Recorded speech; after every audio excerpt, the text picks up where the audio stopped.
ايوه يا ابني اهو. لا انا خلاص خلصت اللي ورايا وهقوم انام بقى. شكلنا هننام في الحبس النهارده. بوابة المشاكل الرسمية جت. خير، عملت ايه تاني النهارده؟ تعالى، تعالى تعب قلبنا، تعالى اتفضل. استغفر الله العظيم. يلا يا ابني سلام يا ابني، على تشوف النسيبة السودة دي. يلا سلام. يا باشمهندس خير ان شاء الله.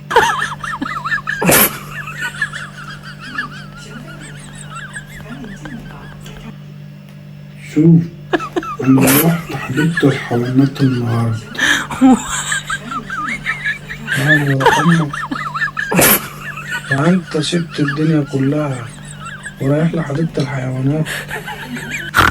خلصت مشاكل مع البني ادمين ورايح تعمل مشاكل مع الحيوانات؟ قول لي. شوف، انا بصت، انا هعمل نفسي صامت المؤنثة بتاعتي وقلت هنروح افسحها شوية في الجنينة ونظبط حالنا كده. لقيت ايه اللي حصل؟ ببص لقيت الناس عمالة تجري راحة جاية، فقلت لا بقى الوضع كده مش طبيعي. قلت بقى ايه، لازم اروح ابص. رحت قابلت واحد في الطريق، بقول لك ايه، هو في ايه؟ قال لي ده الفيل ابو الزلومه رش ميه على البني ادمين خافوا جري. لحد هنا مية مية.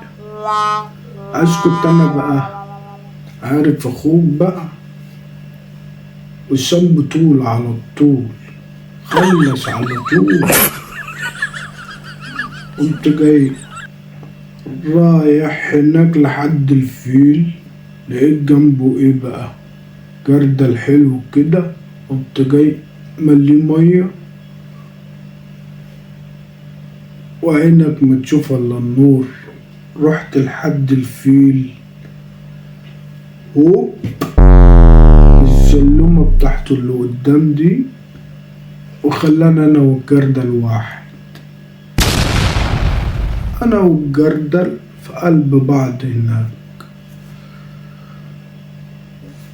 بقى شكلي وحش أوي أخويا قدام المؤنثة بتاعتي، ونعم الوكيل. ما عدتش عارف أعمل إيه. أعمل فيك إيه يا أخي؟ أعمل فيك إيه؟ أنا ما بدورش على المشاكل، أنا رايح أتفسحها في الجنينة. لقيت المشكلة أصلا هناك، وأنت عارف إن أخوك بطولة في المشاكل. قولي كنت أعمل إيه طيب؟ أنا ذنبي إيه يا أخويا؟